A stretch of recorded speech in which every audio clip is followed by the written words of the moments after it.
He called me out of nowhere. "I'm divorcing you." But his cocky smile disappeared fast. The leather of my reading chair had never felt colder than it did that Tuesday evening in October. I remember every detail with painful clarity. The way my bookmark slipped from between the pages as my hand went slack, the steady drum of rain against my apartment windows, and most vividly, the hollow echo of my husband's voice through the phone speaker. "Madeline, I'm divorcing you. I've already taken care of everything. There's nothing to discuss." Ryan's words hung in the air like smoke, acrid and suffocating. 6 years of marriage, reduced to a 10-second phone call. I should have been devastated. I should have been begging him to reconsider. Instead, I felt something entirely different. A curious mixture of relief and suspicion that made my spine straighten and my grip on the phone tighten. "I see," I said, my voice steadier than I expected. "Is that all?" His pause was brief but telling. Ryan Bennett, my soon-to-be ex-husband, had always prided himself on being 3 steps ahead of everyone else. He was the kind of man who treated life like a chess game, always calculating, always maneuvering. I could picture him now, standing in his corner office downtown, his reflection in the floor-to-ceiling windows, showing that familiar smirk, the one that had once made me feel special, but now just made my stomach turn. "Yes, that's all," he replied, the smugness in his voice nearly tangible. "The papers will be delivered tomorrow morning. Don't bother trying to fight this, Madeline. It's already done." I glanced at the manila envelope sitting on my desk, its contents already memorized. Bank statements, emails, photographs, and most importantly, our prenuptial agreement. The one Ryan had insisted I sign 6 years ago. The one he'd never bothered to read carefully himself. The irony almost made me smile. "Goodbye, Ryan," I said softly, ending the call before he could respond. The silence that followed was deafening. I sat there, letting the reality of the moment wash over me. My marriage was over, officially over. But the strange thing was, it felt like it had ended long ago. Perhaps it was during one of those countless dinner parties where Ryan had paraded me around like a trophy, or maybe during those lonely nights when he was working late with his latest conquest. My phone buzzed again, this time with a text from Sophie. "Are you okay? Just heard from Thomas at the firm. That bastard really did it?" I picked up my phone, my fingers hovering over the keys for a moment before I replied. "He did. But he has no idea what's coming." Setting the phone down, I walked to my window, watching the city lights blur through the rain-streaked glass. 6 years ago, I would have crumbled at the thought of losing Ryan. I had been younger then, more naive, desperate for the security and love I thought he represented. But time had a way of clearing the fog, of revealing the truth behind the carefully constructed facade of our marriage. Another text came through, this time from Liam. "Just checking in. Remember, you're stronger than you think." Liam Hayes had been right all along about Ryan, though he'd never said "I told you so."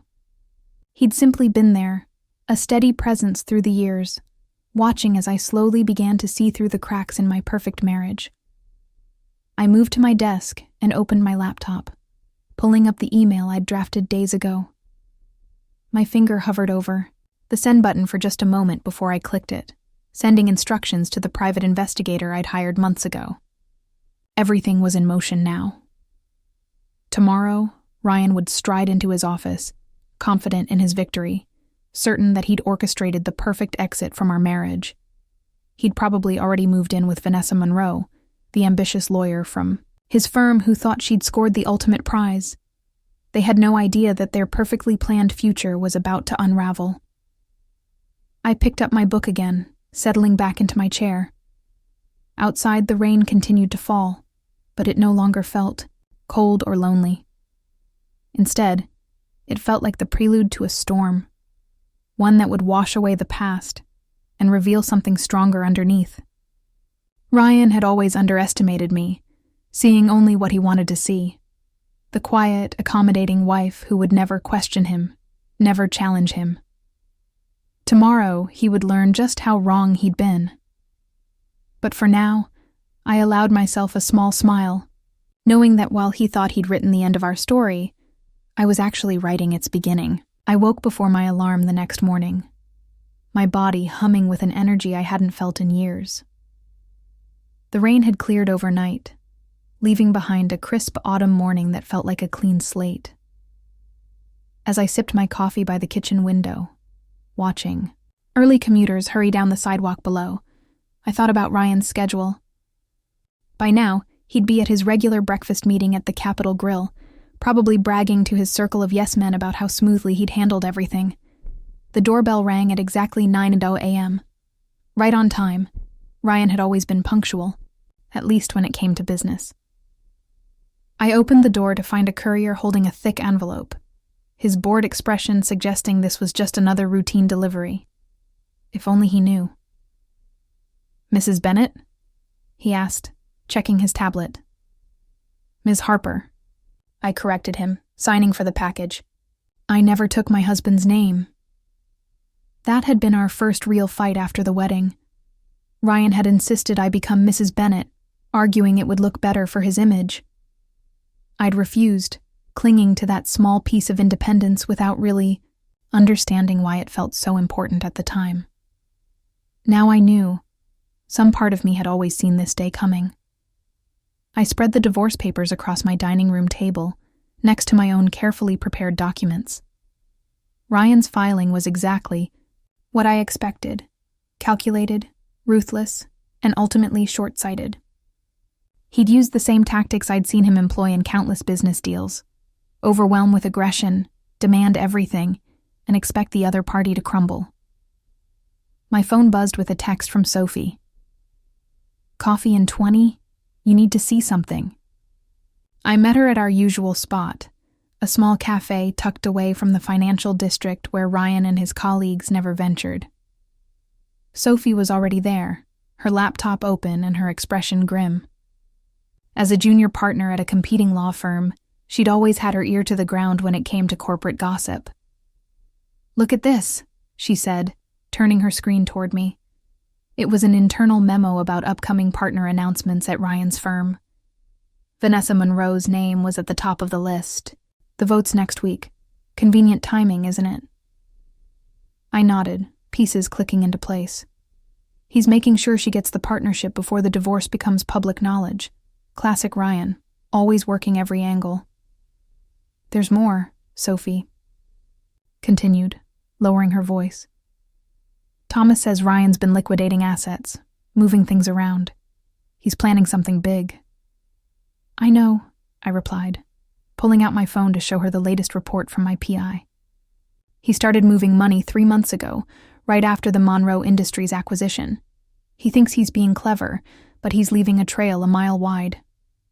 Sophie's eyes widened as she scanned the information. "Maddie, how long have you been gathering this?" "Since the night I found the first email," I said, remembering the moment that had changed everything. I'd been looking for a photo on Ryan's laptop when I'd stumbled across his private email account. The messages between him and Vanessa had been bad enough, but it was the financial documents that had really caught my attention. I may have been a fool in love once, but I'm not stupid. "Does he have any idea?" I shook my head, allowing myself a small smile. Ryan's biggest weakness has always been his ego. He's so convinced of his own brilliance that he never bothers to look closer at the people he thinks he's outsmarted. My phone buzzed again. Liam this time. "Meeting set with Patricia Chen for 2 p.m. You sure about this?" Patricia Chen was the kind of lawyer that made even other lawyers nervous. She'd built her reputation by taking on seemingly unwinnable cases and turning them into spectacular victories. Ryan had actually mentioned her once, dismissively calling her a shark in heels. The irony of that comment wasn't lost on me now. "I should go," I told Sophie, gathering my things. "I have a meeting to prepare for." Maddie. Sophie caught my arm as I stood. Are you really ready for this? Once you start down this road? I've been ready for months, I replied, surprised by the steel in my voice. Ryan thinks he's ending something today. He doesn't realize he's starting a war he can't win. As I walked to my car, I spotted a familiar face across the street, one of Ryan's associates, pretending to be very interested in his phone. So, my husband had someone watching me. Good. Let him think he knew what I was doing. Let him believe he was still in control. I checked my watch. 4 hours until my meeting with Patricia Chen. Time enough to go home and review everything one last time. Ryan had taught me the importance of preparation, though I doubt he'd appreciate how well I'd learned that lesson. The thought made me smile as I drove home, remembering all those nights I'd spent listening to him boast about his latest business victories, how he'd outmaneuvered this competitor or that rival. He'd never realized he was giving me a masterclass in strategy, teaching me exactly how he thought, how he planned, how he executed. Today, those lessons would finally pay off. Just not in the way he'd intended. Patricia Chen's office was exactly what I expected: minimalist, elegant, and slightly intimidating. The view of downtown from the 40th floor seemed to put all of Ryan's machinations into perspective, making them look as small as the cars crawling through the streets below. So, Patricia said, setting down the folder she'd been reviewing, you've been busy. Her tone was neutral, but I caught the glimmer of appreciation in her eyes. She reminded me of a master chess player evaluating a promising opening move. I learned from the best, I replied, watching as she spread my documentation across her desk. Ryan always said the key to winning was preparation. She raised an eyebrow. And how long have you been preparing, Ms. Harper? 8 months, 2 weeks, and 3 days, I answered without hesitation. Since the night I found the first email. Patricia nodded, picking up a particular document, the prenuptial agreement. Tell me about the night you signed this. I closed my eyes for a moment, letting the memory surface. It was 2 days before the wedding. Ryan presented it as a formality, something his board of directors insisted on. He was very convincing. I opened my eyes, meeting Patricia's steady gaze. He said it was just about protecting his pre-existing assets, that anything we built together would be ours. But that's not quite what this says, is it? Patricia's finger traced a particular clause on page 4. No, I smiled slightly. Ryan never actually read the fine print. He was too busy explaining to me why I should trust him to bother reading it himself. Patricia leaned back in her chair, a predatory smile playing at the corners of her mouth. And this clause here, about joint ventures and intellectual property? She tapped the paper meaningfully. Did your husband happen to mention that any business decisions made during your marriage would be considered joint achievements? He did not. I pulled out another folder from my briefcase, but I think these might be relevant to that point. Patricia's eyes widened slightly as she reviewed the contents. Copies of emails, meeting minutes, and development plans for the Monroe Industries acquisition. How did you get these? Ryan has a habit of leaving his laptop open when he's had too much wine, I said simply. He also has a tendency to use the same password for everything.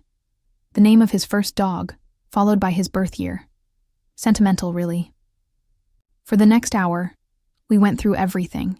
The evidence of Ryan's affairs, the paper trail of his attempts to hide assets, and most importantly, his role in the Monroe Industries deal. Patricia took meticulous notes, occasionally making phone calls to verify certain details.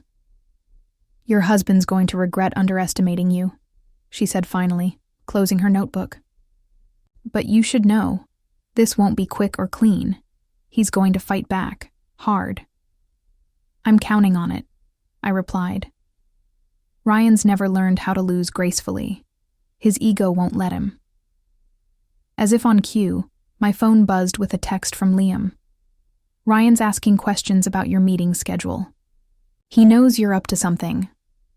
Patricia noticed my expression. Problem? No, I said, putting my phone away. Just confirmation that everything's proceeding as expected. There's one more thing we need to discuss, Patricia said, her tone turning serious. Vanessa Monroe. She's not just his mistress, is she? I shook my head. She's his co-counsel on the Monroe Industries merger, the same merger that's about to make his firm millions in fees. I pulled out one last document, a screenshot of a bank transfer. And 3 days ago, she helped him set up an offshore account. Patricia's eyes glittered. Perfect. Ms. Harper, I believe this is the beginning of a beautiful partnership. As I left her office, I felt lighter somehow, as if sharing the weight of my secrets had finally freed me to move forward. In the elevator, I caught my reflection. In the polished doors, I looked different, stronger. The woman who had once lived in fear of disappointing Ryan was gone, replaced by someone he wouldn't recognize. My phone buzzed again. This time it was Sophie. Ryan's called an emergency meeting with his lawyers. Started right after someone spotted you at Patricia's office. I smiled, remembering all the times Ryan had lectured me about the importance of causing panic in your opponents.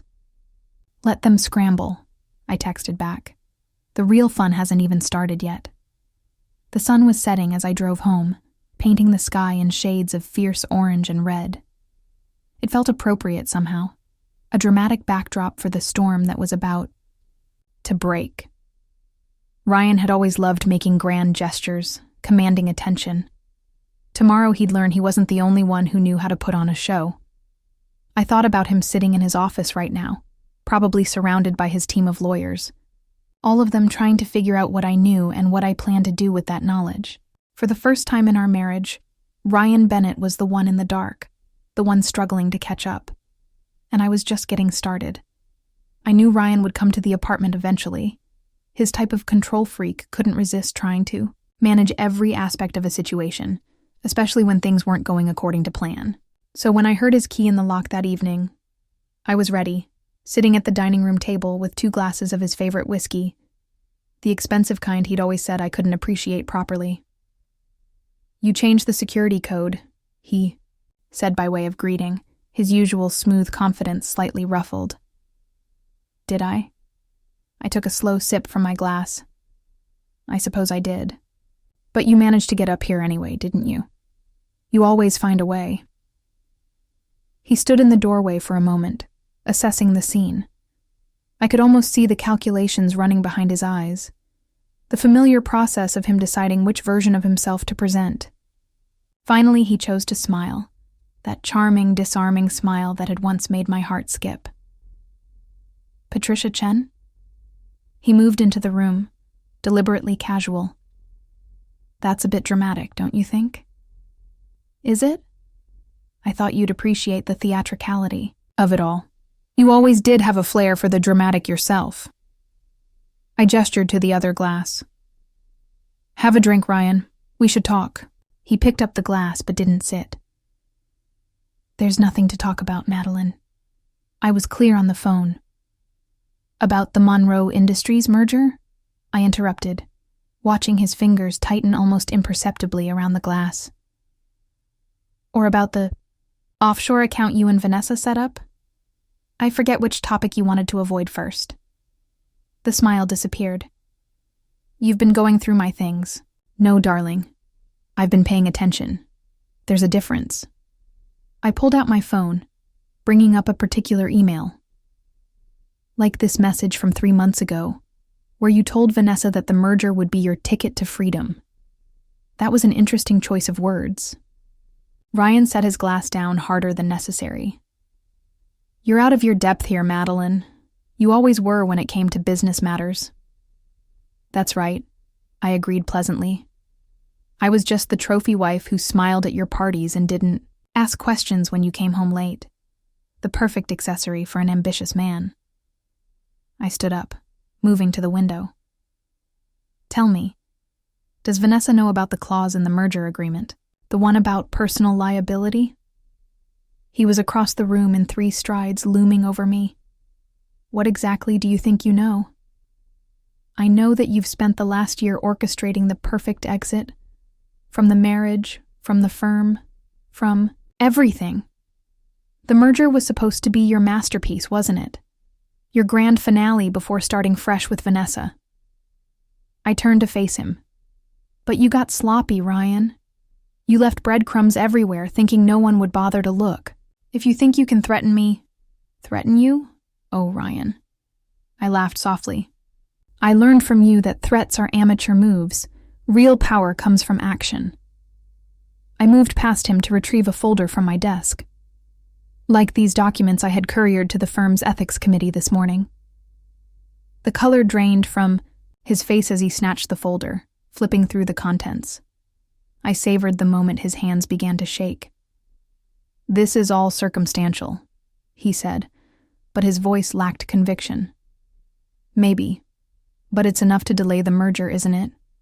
Enough to trigger an internal review, enough to make people ask questions.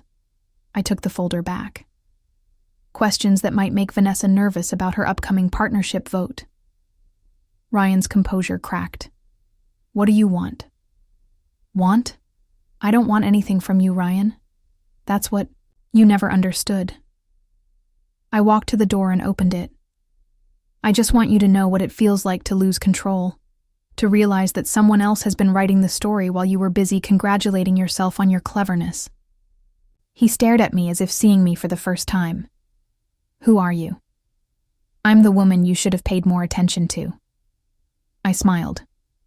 Now, I believe you have some damage control to handle. Vanessa's probably wondering why the ethics committee called an emergency meeting for tomorrow morning. He moved to leave, then paused. This isn't over. No, I agreed. But for the first time in our marriage, I'm the one who decides when it ends. After he left, I poured myself another drink and called Sophie. It's done, I said when she answered. He knows. How did he take it? Like a man who just realized he's been playing chess against himself while his opponent was playing an entirely different game. I curled up in my reading chair, feeling the adrenaline of the confrontation finally start to fade. Things are going to get ugly now. Are you scared? Sophie asked softly. I thought about the look in Ryan's eyes when he realized how much I knew, the way his confident facade had crumbled. No, I answered truthfully. For the first time in years, I'm not scared at all. The first strike came at dawn. My phone exploded, with notifications. All my credit cards suddenly declined, accounts frozen, even my gym membership suspended. I smiled into my morning coffee, remembering a conversation from years ago. Ryan, tipsy on expensive wine, bragging about how he'd once destroyed a business rival by cutting off his access to money. You always were predictable, I murmured, pulling out the prepaid phone I'd purchased months ago. 3 quick calls later, I was sitting in Patricia Chen's office, watching her mobilize her team. He's trying to starve you out, Patricia said, her fingers flying over her keyboard. Classic intimidation tactic. He's also had me followed since yesterday, I added, showing her the photos Liam had sent me of the private investigator parked outside my building. And I'm betting there's an attempt to access my email coming soon. Patricia's smile was razor sharp. Good thing we anticipated this. How's the new account in Singapore holding up?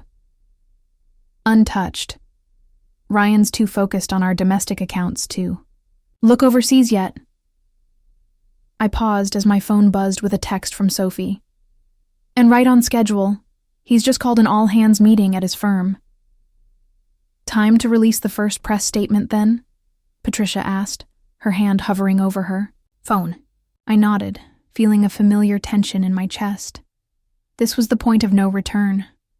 Once the press got hold of the story, there would be no quiet resolution, no chance for Ryan to contain the damage.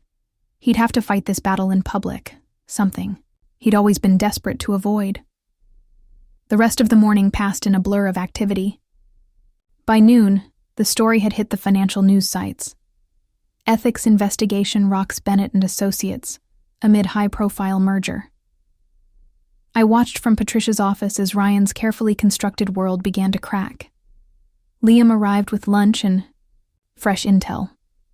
"Vanessa's been in damage control mode all morning," he reported, spreading out takeout containers on Patricia's conference table. "She's already distancing herself from the merger negotiations." "Rats leaving a sinking ship," Patricia commented dryly. "How's the board taking it?" "They've called an emergency session for tomorrow." Liam gave me a concerned look. "You okay? This is getting pretty intense." I was about to answer when my phone lit up with an incoming call, Ryan's private number. I put it on speaker. "You've made your point," he said without preamble, his voice tight with controlled fury. "Name your price." "My price?" I exchanged glances with Patricia and Liam. "Ryan, you still don't get it. This isn't a negotiation." "Don't be naive, Madeline. Everything's a negotiation. I'm offering you a clean break, generous settlement, no contests, done by the end of the week." "And the merger? The ethics investigation? The offshore accounts?" I kept my voice level. "Those just disappear too?" "That's business. It doesn't concern you." "Actually," I said, "according to our prenup, it very much does concern me. Section 4, paragraph 3. Remember? The one about joint ventures during the marriage?" The silence on the other end was deafening. Then, "You're bluffing. You couldn't possibly understand the implications of you using insider information to orchestrate a merger while secretly planning to leave the firm? Or the implications of you moving assets offshore to avoid both divorce, settlements, and regulatory oversight?" I cut in. "You're right, Ryan. I'm just a trophy wife. How could I possibly understand such complicated business matters?" "You're playing a very dangerous game," he warned. But I heard the uncertainty in his voice. "No, I'm not playing at all. That's what you never understood about me." I leaned forward. "You taught me that real power isn't about games or negotiations. It's about having the courage to burn everything down when necessary." The line went dead. Within minutes, my phone was flooded with messages. The story had hit the mainstream news. Ryan's face was plastered across financial websites, alongside headlines about possible securities fraud and ethics violations. "Well," Patricia said, scanning the headlines, "I'd say the gloves are officially off now." "They've been off for months," I replied, thinking of all the nights I'd spent preparing for this moment. "He just didn't notice because he never really looked at my hands." Sophie burst into the office, waving her tablet. "Vanessa just resigned from the firm. She's issued a statement saying she had no knowledge of any improprieties in the merger documentation." "And so it begins," Patricia murmured. "The question is, who else will jump ship?" I stood by the window, watching the city below. Somewhere out there, Ryan was probably surrounded by his crisis team, trying to salvage what was left of his reputation. The thought should have given me satisfaction, but instead, I felt a strange sort of emptiness. "You know what happens next, don't you?" Liam asked quietly, joining me at the window. I nodded. "He'll try to destroy me completely. It's the only move he has left." "Are you ready for that?" I thought about the years I'd spent being Ryan Bennett's wife. The quiet dinners alone, the ignored birthdays, the constant feeling that I was somehow failing to meet an impossible standard. "I've been ready for a long time," I said. I just didn't know it until now. The article hit social media on a quiet Sunday morning. "The Real Ryan Bennett, A Story of Deception," splashed across every major news site. I recognized Ryan's tactics immediately. The carefully crafted narrative, painting me as a vindictive wife. The anonymous sources detailing my supposed instability. The carefully curated photos showing him as the wounded party. What I hadn't expected was the photo of Liam and me having coffee last week, the headline suggesting a long-term affair. The implications were clear. I was the unfaithful one, the manipulator, the reason for our marriage's collapse. He's trying to control the narrative, Patricia said over the phone, her voice tight with controlled anger. We need to respond. No, I interrupted, watching as my phone lit up with messages from people I hadn't heard from in years. This is exactly what he wants. A public mudslinging match would only help him right now. But the damage was already spreading. Liam called an hour later, his voice strained. They're asking me to take a leave of absence from the university. The dean says they can't risk the publicity. My hands gripped the phone tighter. Liam, I'm so sorry. I never meant... Don't. He cut me off gently. I knew what I was getting into when I helped you. Ryan Bennett isn't the first powerful man I've seen abuse his influence, and he won't be the last. The rest of the day brought a cascade of revelations. Old friends suddenly remembered concerning incidents from years ago. Former colleagues came forward with stories about my emotional instability. Even my favorite coffee shop, where I'd been a regular for years, suddenly couldn't find my usual table available. Sophie arrived that evening with wine and fury. It's character assassination, she fumed, pacing my living room. We should fight back, expose him for... For what? I asked quietly. For being exactly who he's always been? I walked to my bookshelf, pulling out an old photo album. Look at this. The pictures told a story. Charity galas, corporate events, vacation photos. In every image, Ryan stood center stage, commanding attention, while I lingered in the background, my smile becoming progressively more practiced, more hollow. I used to study these, I admitted, running my finger over a particularly polished shot of us at a benefit dinner, trying to figure out when I started disappearing, when I became just another prop in the Ryan Bennett show. Sophie sat beside me, her anger softening. Maddie, you don't have to. Yes, I do. I closed the album. Because Ryan's right about one thing. I am responsible for the end of our marriage.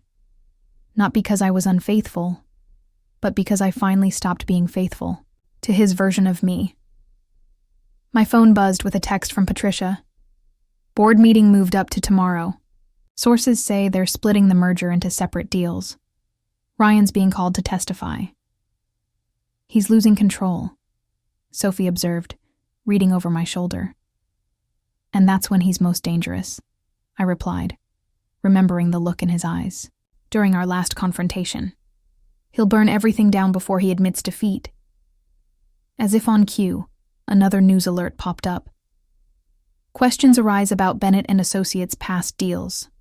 The article suggested a pattern of ethical breaches, with implications that could ripple through years of legal work. He's taking the firm down with him, Sophie whispered, horrified. No, I shook my head. He's showing me what he's willing to sacrifice.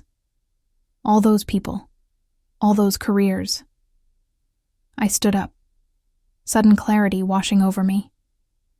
He thinks this will make me back down, that I'll feel responsible for the collateral damage. The old me would have. The woman who spent years absorbing blame, smoothing over Ryan's messes, would have crumbled under the weight of so many affected lives. But that woman was gone. I picked up my phone and dialed Patricia. How quickly can you get me a meeting? With the board? The board? They won't talk to you directly, not with the ethics investigation ongoing. Yes, they will, I said firmly. Because I'm about to offer them something Ryan can't. A way out. What are you planning? Sophie asked, after I hung up. I walked to my desk and pulled out a final folder, one I'd hoped I wouldn't need to use. Ryan's not the only one who kept records, I said quietly. And tomorrow, he's going to learn that sometimes the most dangerous person isn't the one throwing punches, but the one who's been quietly taking notes all along. Later that night, alone in my apartment, I found myself looking at our wedding photo.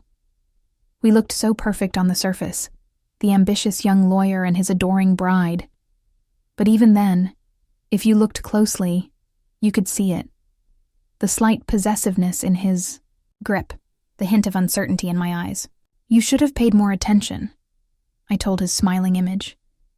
You were so busy teaching me how to be the perfect wife. You never noticed I was learning how to be something else entirely. My phone lit up with another call from an unknown number. Ryan's third burner phone today, no doubt. I let it go to voicemail, already knowing what he would say. More threats, more accusations, more attempts to make me doubt myself. But that was the thing about doubt. Once you've lived with it long enough, you learn to recognize it for what it is.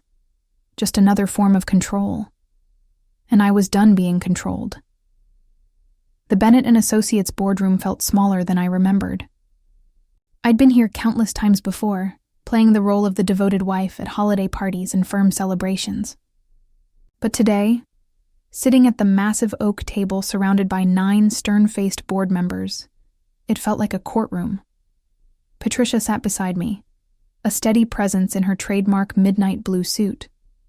Across the table, Marcus Aldridge, the firm's senior partner, studied me with the calculated gaze of a man who'd spent 40 years reading people across conference tables just like this one. "Mrs. Bennett," he began. "Ms. Harper," Patricia corrected smoothly. "Ms. Harper," Aldridge amended.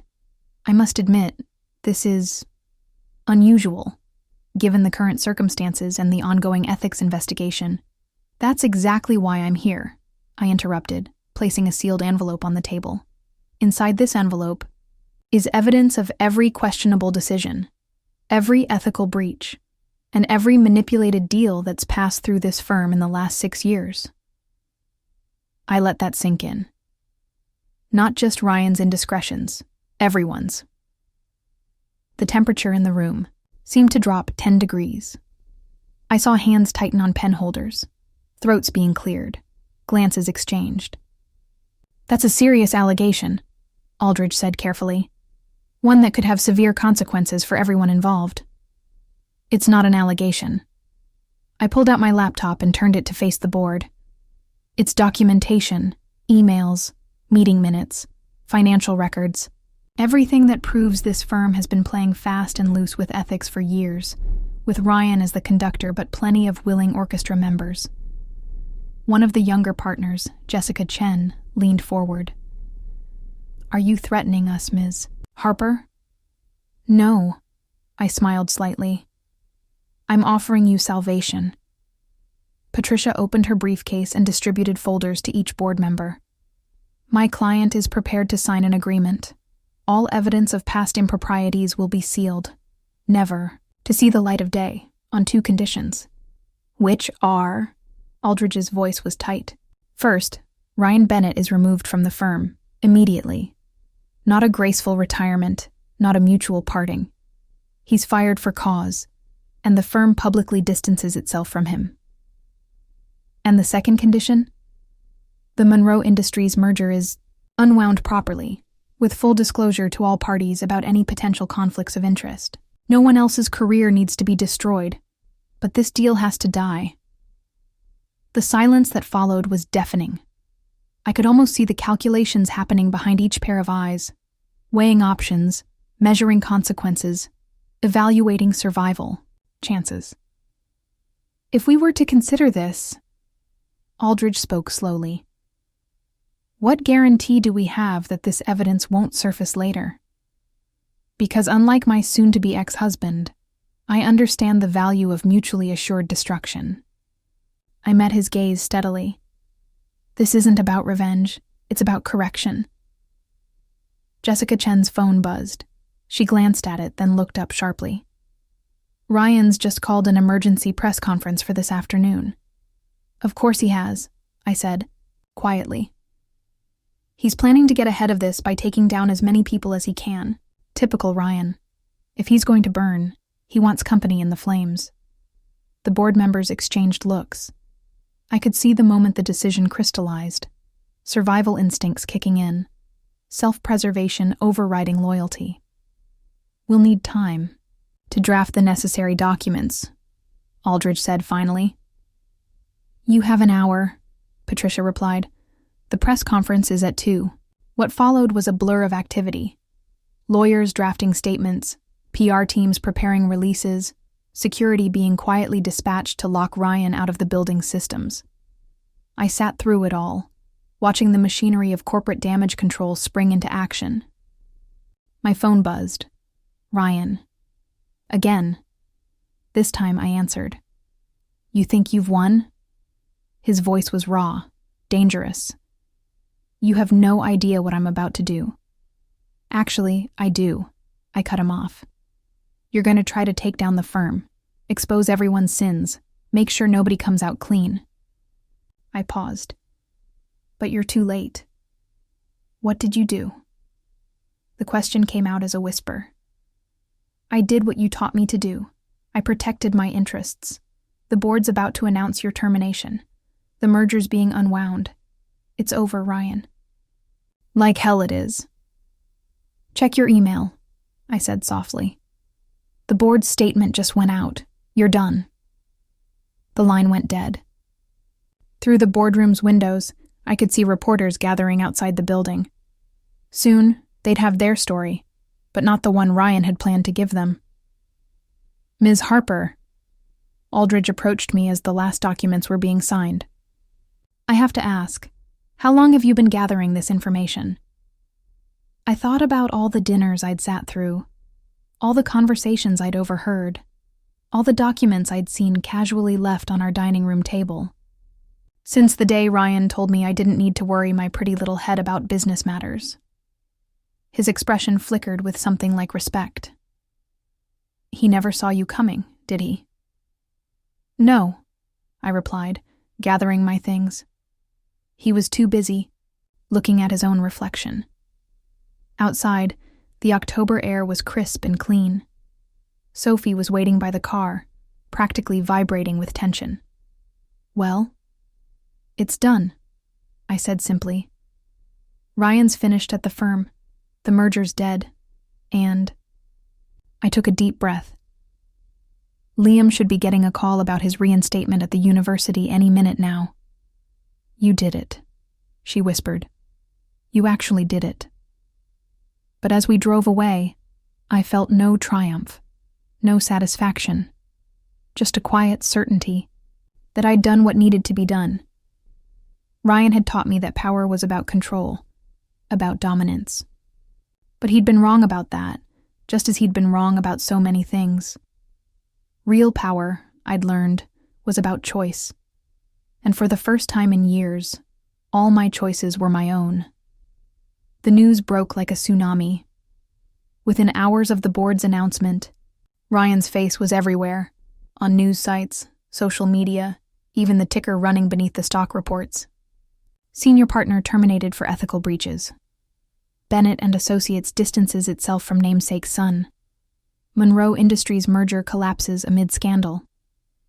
I watched it unfold from Patricia's office, feeling strangely hollow. This was victory, wasn't it? So why did it taste like ashes? "He's not taking calls," Liam reported, hanging up his phone. "But sources say he's holed up at the Four Seasons and he's not alone." "Vanessa?" I asked, though I already knew the answer. "Not anymore." Liam's expression was grim. "She was seen leaving this morning with her bags. Apparently, she's taken a position with a firm in Los Angeles." Of course she had. Vanessa Monroe had always been a survivor, just like Ryan. The difference was she knew when to abandon a sinking ship. My phone buzzed with a text from an unknown number. "You've ruined everything. Hope you're happy." Then another. "You think you're so clever. You have no idea what's coming." "He's spiraling," Patricia observed, reading over my shoulder. "This is the dangerous phase." She was right. I'd seen Ryan in crisis before, but always from the other side. Always as the supportive wife helping him strategize, watching him turn setbacks into victories. Now I was the enemy, and for the first time, I was seeing the full force of his desperation turned against me. It started with the photos. Somehow they leaked to the tabloids. Intimate. Pictures from our marriage carefully selected to paint me as manipulative, unstable. Stories emerged about my explosive temper, my jealous rages. Former household staff suddenly remembered incidents that never happened. "He's trying to poison any sympathy for you," Sophie said, scrolling through the latest headlines. "Make you look crazy so no one believes your evidence." "Classic Darvo," Patricia agreed. "Deny, attack, reverse victim and offender. It's what abusers do when they're cornered." The word hit me like a physical blow. Abuser.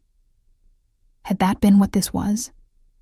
I thought about all the times Ryan had made me doubt myself, all the subtle ways he'd undermined my confidence, all the helpful suggestions about how I could be better, do better, be more worthy of him. "Maddie?" Sophie's voice was gentle. "Where did you go just now?" "I was thinking about our second anniversary," I said slowly. "I'd organized a surprise dinner party. All his favorite people, his favorite food. I spent weeks planning it. But when the guests arrived, he pulled me aside and told me I'd embarrassed him, that I should have known he had an important client meeting that night. He made me call everyone and cancel while he went to his meeting." I paused. There was no meeting. He just wanted me to know that I couldn't plan anything without his approval. The room went quiet. I could see the realization on their faces. This hadn't just been about money or power, or even the merger. This had been about breaking free. My phone rang again. This time, it was Marcus Aldridge. "Ms. Harper, we have a situation. Ryan's just filed an emergency petition with the court. He's claiming you obtained the firm's documents illegally, that you've been planning corporate espionage for years. Can he make that stick?" Liam asked after I hung up. Patricia shook her head. Everything she gathered was from their shared home, using accounts she had legal access to. But that's not the point. He's trying to tie her up in legal battles, drain her resources. He still thinks this is about money, I realized. He thinks if he threatens my finances, my reputation, I'll back down. I stood up, suddenly energized. He needs to understand this was never about any of that. I grabbed my coat. Sophie caught my arm. "Where are you going?" "To the Four Seasons. It's time to end this." "Maddie, no."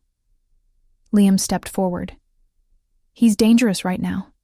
Let the lawyers handle it."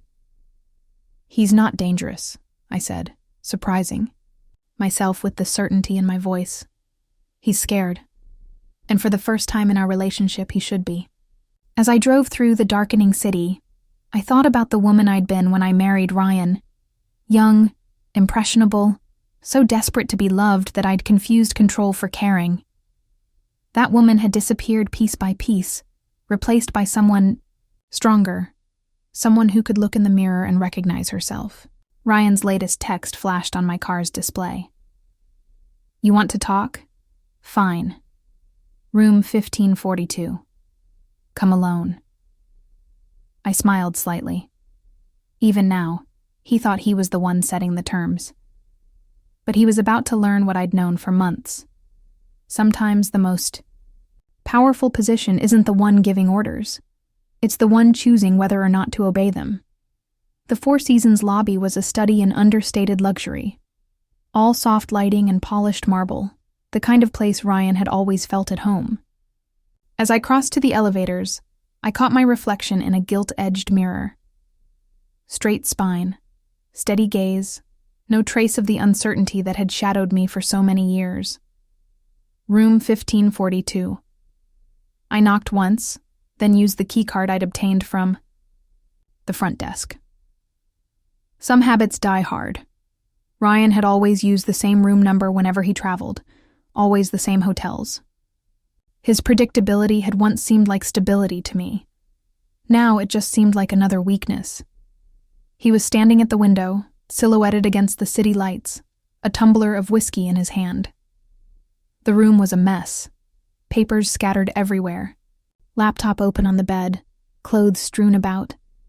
This wasn't the polished, controlled Ryan Bennett I'd known. This was something else entirely. You just couldn't help yourself, could you? He said without turning. Had to come see your handiwork in person? You invited me, remember? He turned then, and I barely suppressed a shock. His face was haggard, eyes bloodshot, his usual impeccable appearance completely undone. Did you ever love me at all? He asked, his voice raw. Or was this always the plan? I loved you so much I forgot who I was, I replied quietly. That was the problem. He laughed, a harsh, bitter sound. Who you were. You were nothing when I met. I made you everything you are. No, Ryan, you tried to make me what you wanted me to be. There's a difference. I moved further into the room, noting the empty bottles, the scattered pills on the nightstand. Is this really how you want this to end?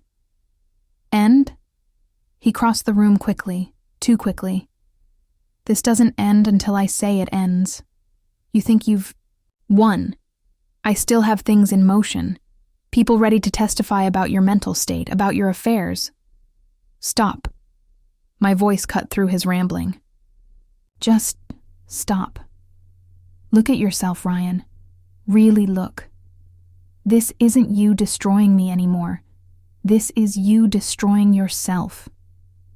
Don't you dare patronize me. He hurled the glass against the wall, sending whiskey and shards flying. You think I can't start over? Rebuild? I've done it before. With what? I asked calmly. Your reputation's gone. Vanessa's gone. The firm's gone. All because you couldn't stand the idea of someone else having control. He moved toward me, menacing. I should have seen it sooner. The way you watched, the way you gathered information, like a spider spinning a web. I learned from the best. I held my ground. Everything I did, I learned from you. The planning, the documentation, the strategic strikes, it's all straight from the Ryan Bennett playbook. That stopped him. For a moment, I saw something flicker across his face. Recognition, maybe even a grudging respect. Then it hardened into fury again. I'll destroy you, he whispered. I'll spend every penny, every ounce of influence I have left. No, you won't. I pulled out my phone, showing him the screen. Because right now, Sophie is sitting with a reporter from the Wall Street Journal.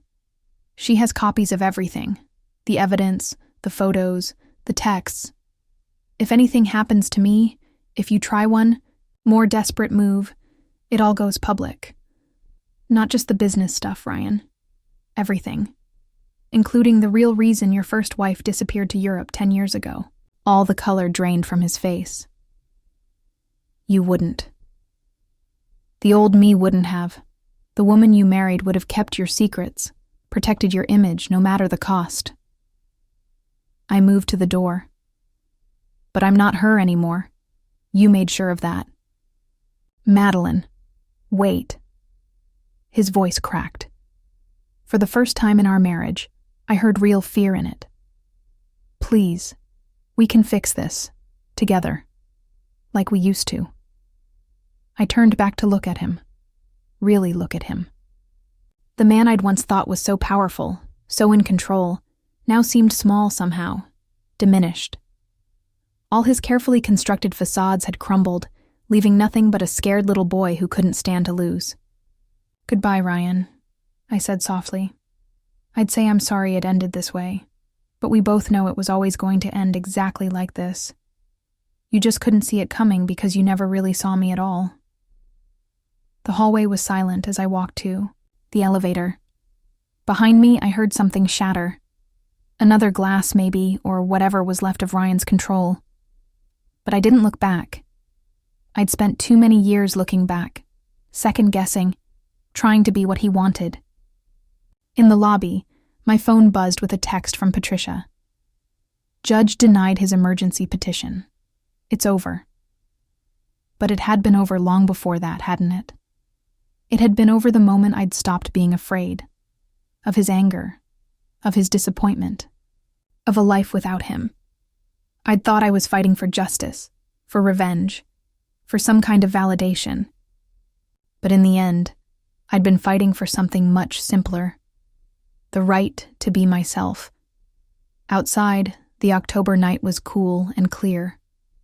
I could taste freedom in the air, not the false freedom Ryan had always promised, the kind that came with conditions and controls, but real freedom, the kind that comes from finally, truly, being able to write your own story.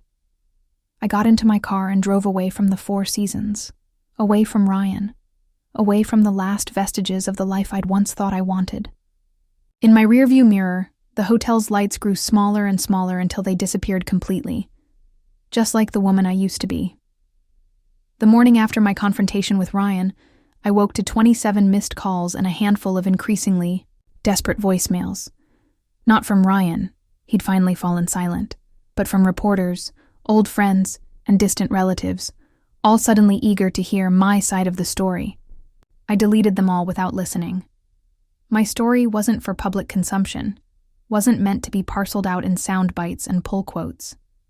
It was mine, finally, and completely mine. He checked out of the hotel at dawn. Liam reported over coffee at my apartment. Private car to the airport. Sources say he's headed to the Cayman Islands. Running away? Sophie snorted from her perch on my kitchen counter. Typical Ryan. When he can't control the situation, he abandons it. But I wasn't so sure. Ryan? Bennett didn't run. He retreated, regrouped, planned his next move. Even now, I couldn't quite believe it was over. 6 years of marriage had taught me that Ryan was never more dangerous than when he appeared to be defeated. Patricia arrived around noon with a stack of papers and her usual air of efficient determination. The divorce proceedings can move forward.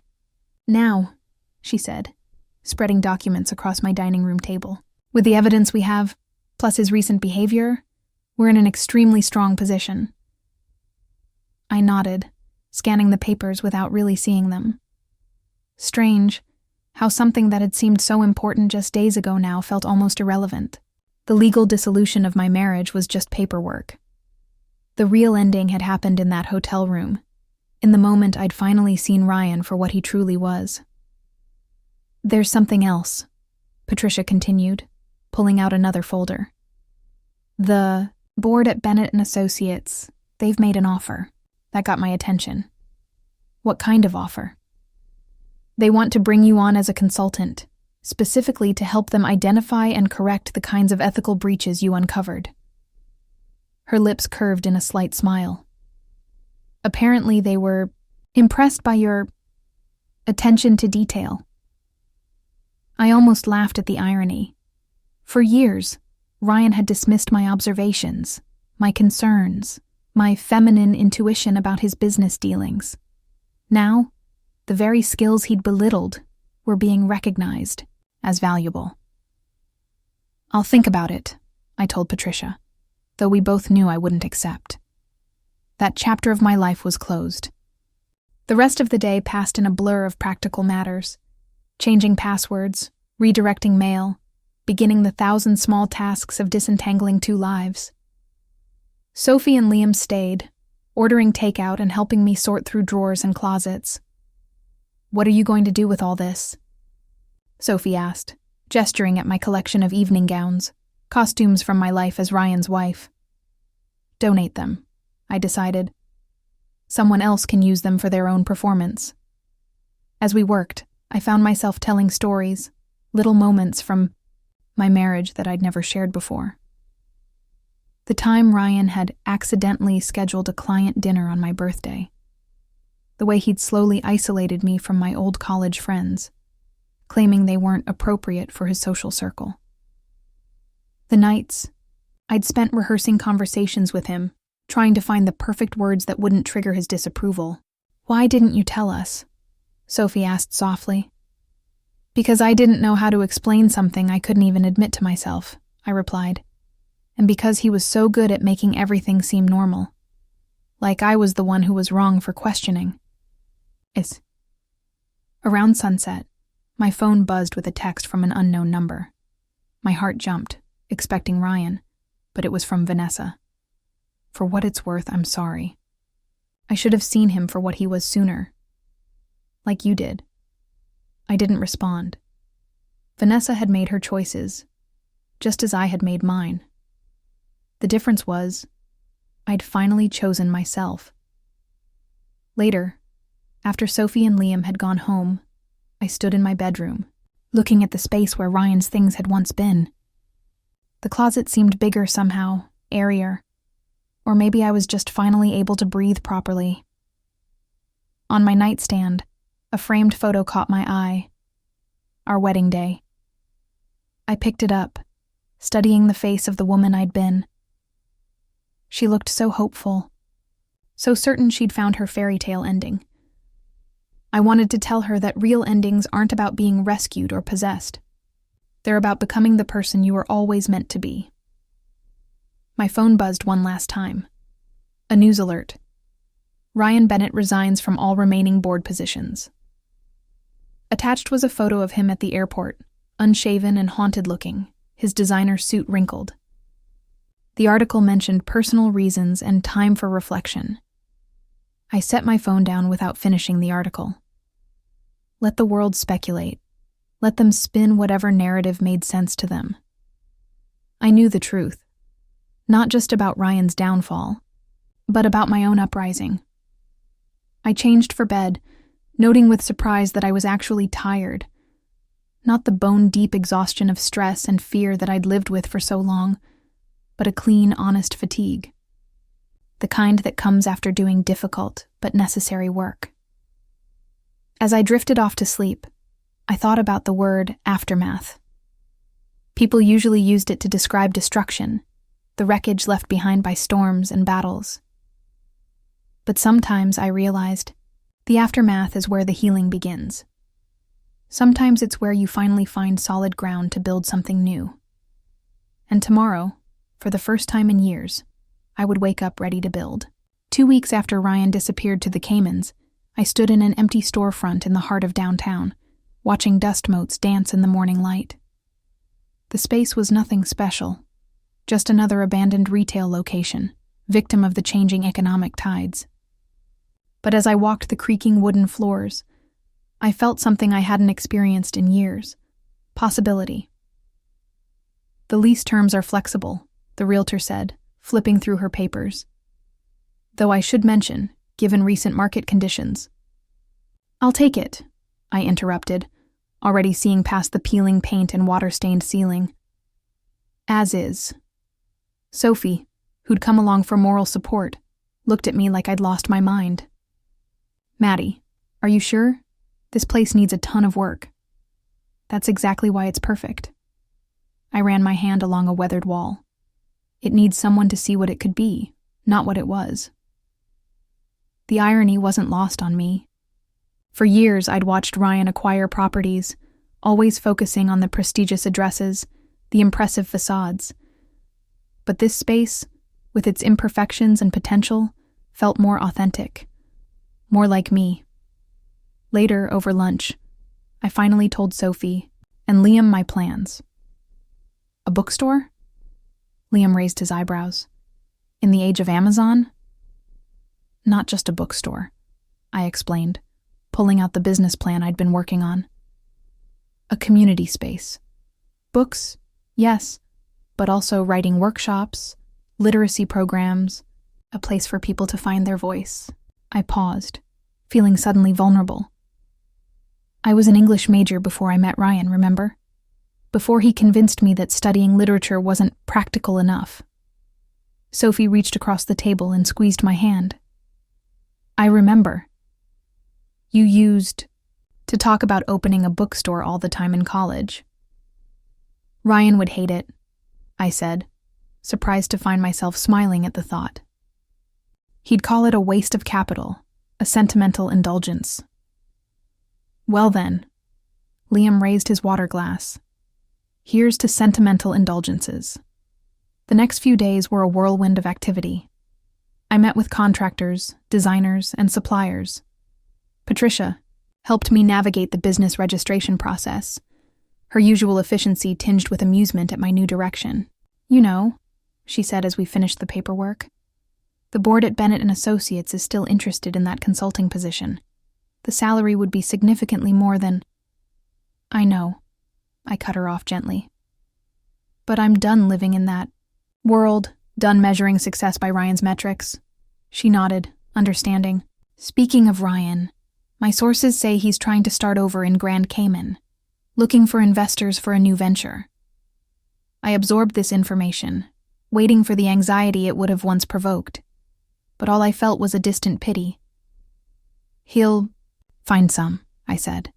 "He always does, but he'll never understand why he keeps losing them." The divorce proceedings moved forward, accompanied by the expected legal maneuvering. Ryan's lawyers tried to challenge the prenup, then the evidence, then my credibility, but their efforts felt perfunctory, like they knew they were just going through the motions. "He's not fighting as hard as he could," Patricia observed during one of our meetings, "because that would mean admitting how thoroughly he underestimated me," I replied. "His ego won't let him do that." As the weeks passed, I threw myself into renovating the storefront. There was something therapeutic about the physical work. Stripping old wallpaper, sanding floors, choosing paint colors. Each decision, no matter how small, felt like an act of reclamation. One evening, as I was reviewing furniture catalogs, my phone lit up with a news alert. Ryan had given his first interview since leaving the country, to a small financial blog. The headline read, "Bennett Speaks, I was betrayed by those closest to me." I started to read it, then stopped. His version of events didn't matter anymore. I'd spent too many years letting Ryan's narratives override my own reality. Instead, I opened my laptop and began working on something I'd been avoiding, the About the Owner section for my bookstore's website. The cursor blinked at me expectantly. "My name is Madeline Harper," I typed. "And this is a story about second chances." The words came easily after that, flowing like a river that had finally found its proper course. I wrote about transformation, about the courage to change directions, about the power of stories to heal and illuminate. I wrote about the importance of questioning the narratives we're given, of finding our own truth in the pages of both books and life. When I finished, Sophie, who'd been reading over my shoulder, had tears in her eyes. "It's perfect," she said. "It's you." "No," I corrected her. "It's who I'm becoming." That night, I dreamed about the bookstore. In the dream, sunlight streamed through clean windows, illuminating shelves of books and comfortable reading nooks. The space was filled with voices, people discussing stories, sharing ideas, discovering new perspectives. And in the midst of it all, I stood behind the counter, completely and unapologetically myself. I woke feeling more centered than I had in years. As I got ready for another day of renovation work, my phone buzzed with a text from an unknown number. For a moment, my hand hesitated over it, old anxieties stirring, but I was done letting fear dictate my choices. The message was from one of Ryan's former colleagues. "Saw your bookstore announcement. He always said you were wasting your potential. Turns out he was right about the potential part. He just never understood what it was for." I smiled, thinking, about potential, about possibilities, about the difference between being shaped by someone else's vision and shaping your own. The bookstore might succeed or it might fail. But for the first time in my adult life, I was choosing my own path, writing my own story, and this one wouldn't need a knight in shining armor or a fairy tale ending. This one just needed me, finally brave enough to turn the page and start a new chapter. 6 months to the day after Ryan's phone call, I stood in the newly renovated bookstore, watching the morning light play across freshly painted walls. The space had transformed, much like I had, into something entirely new, yet somehow more authentic than before. Wooden shelves lined the walls, filled with carefully curated books. Comfortable reading nooks invited lingering conversations. The coffee bar, Sophie's suggestion, filled the air with the scent of fresh espresso. But my favorite feature was the wall behind the counter, where I'd hung a single frame containing the phone bill from that October night, the record of a 10-second call that had changed everything. "Ready?" Liam asked, holding the keys to the front door. A small crowd had gathered outside for the grand opening, curious faces peering through the windows. I took a deep breath, smoothing down my simple blue dress, chosen for comfort rather than impression, another small act of liberation. Ready. The morning passed in a blur of welcome conversations and small victories. Young writers asking about the upcoming workshop series. Parents exploring the children's section with their kids. Former colleagues from Ryan's world, some awkward but genuine in their support. Others perhaps just seeking gossip about my ex-husband. I didn't have any gossip to share. The divorce had been finalized 3 weeks ago. The settlement terms sealed. Ryan remained in the Caymans, attempting to rebuild his empire with diminishing success. Vanessa had made partner at her Los Angeles firm. The story that had consumed my life for months had become just that, a story, one of many on my shelves. Around noon, Patricia stopped by, looking oddly casual in jeans and a sweater. "This suits you," she said, surveying the space. "Much more than that consulting offer would have." "It does," I agreed. Though I have to admit, some days I miss the adrenaline of our little corporate war. She laughed. "Well, if you ever want to wage another one, you know where to find me. But somehow I don't think you'll need to." A young woman approached the counter, clutching a well-worn copy of Jane Eyre. As I rang up her purchase, she hesitated. "I read about you," she said quietly. "About what happened with your ex-husband. How you stood up to him." I waited, wondering if this would be accusation or admiration. "I'm in a relationship," she continued. "Sometimes I feel like I'm disappearing, like I'm becoming what he wants instead of who I am. Reading your story made me think maybe..." She trailed off, embarrassed. "Maybe you're stronger than you think?" I finished gently. She nodded, tears in her eyes. I reached under the counter and pulled out a business card. Not for the bookstore, but for the women's support group that met in our community room twice a week. "Your story isn't over," I told her. "It's just waiting for you to start writing it." After she left, Sophie appeared at my elbow. "You know, when you first told me about opening a bookstore, I thought you were running away from everything that happened. And now? Now I see you were running toward something instead." The day wound down, the excitement settling into a comfortable rhythm. As the last customers left, I found myself alone in the store, surrounded by thousands of stories. Some fiction, some memoir, all containing pieces of truth about the human experience. My phone buzzed.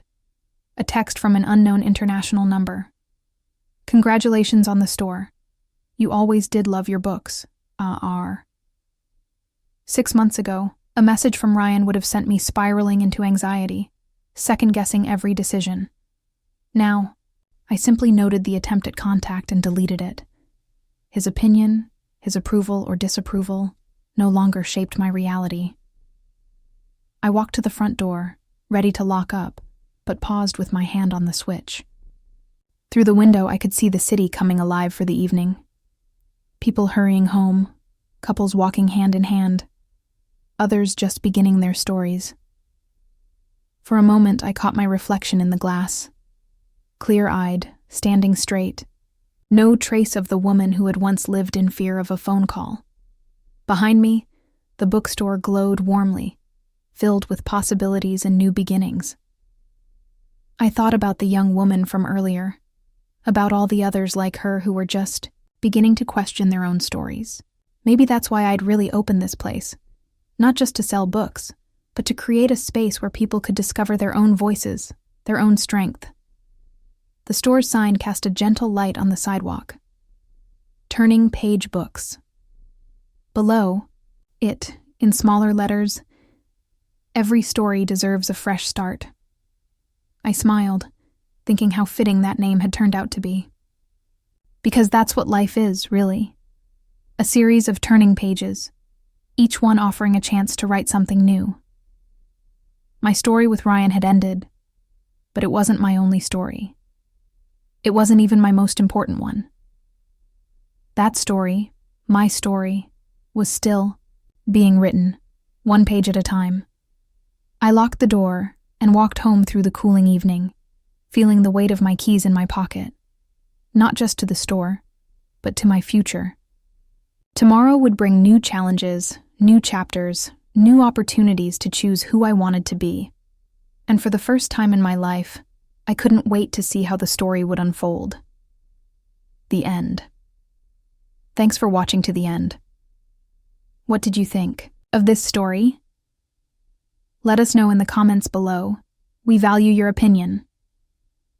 Click the like button if you enjoyed it, and be sure to subscribe to receive more captivating stories. Activate the bell so that you're always the first to know when a new video is published. See you next time.